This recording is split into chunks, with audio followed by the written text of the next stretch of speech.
Well, that remarkable young woman is my daughter. Yes. Uh, Tell me about her. well, she was struck in the neck, as you know, by a bullet last Mm-hmm. year at Normandale Park. And except for the lingering trauma that infuses her every moment, whether awake or asleep, she cognitively remains the same smart, strong-willed, funny, and kind person who spent the bulk of her 20s working and traveling across the globe. She now needs assistance in almost every aspect of her physical life, breathing included. Our daughter arrived by ambulance to the hospital on February 19th, 2022. She was frightened, vulnerable, in shock, and in critical condition. Terrified of being left alone, I stayed with her every day. Her dad stayed with her every night. A month in ICU, 3 months in TRACU, and another month in rehab. She had no voice. We advocated for her, offered her love and encouragement, and eventually learned as best we could how to care for her ourselves.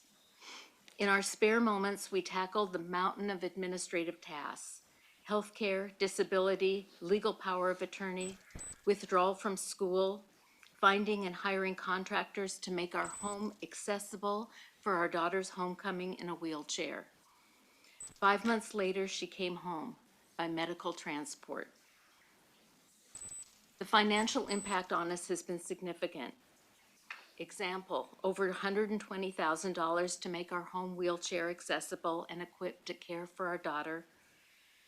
The purchase of a used but reliable van for transport was an additional $60,000. Oregon State Victim Compensation Fund offered the maximum allowed. It did not come close to covering actual costs, but it is helping with the costs of counseling and trauma therapy. Caring for our adult child at home is a round-the-clock commitment.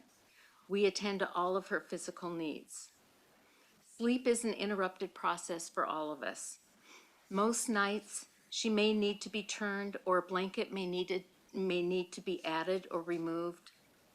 She may need to be suctioned, a mechanical procedure to clear her airway as she isn't able to cough. Or she may have been lying awake, willing an itch on her face to subside until it becomes necessary to call out for a scratch.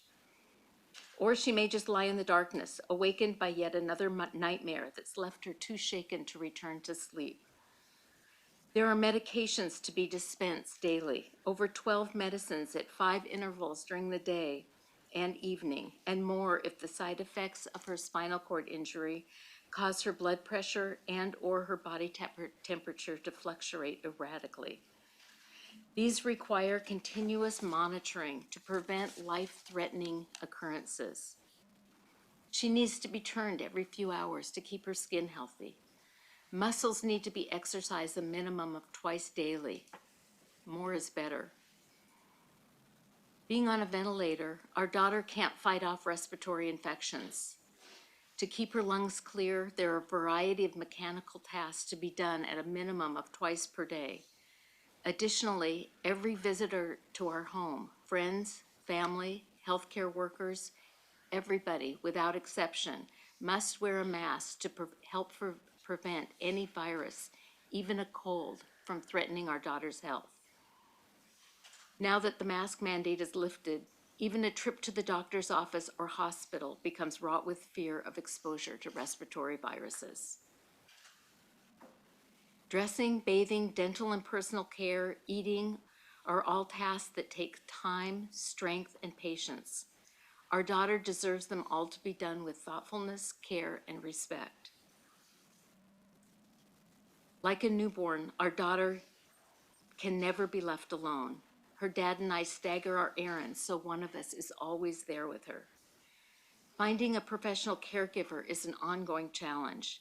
Family, fellow victims, and friends of our daughter have generously stepped up to assist for several hours every week.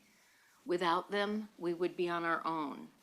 To date, we have not been successful in finding any professional caregiving agency who will accept our ventilator-dependent daughter.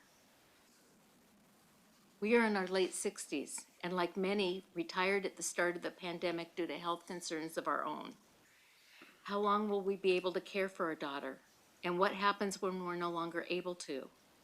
Who will care for her and where? The questions remain unanswered and the uncertainty remains. And above all, we are grateful every day that our daughter is with us.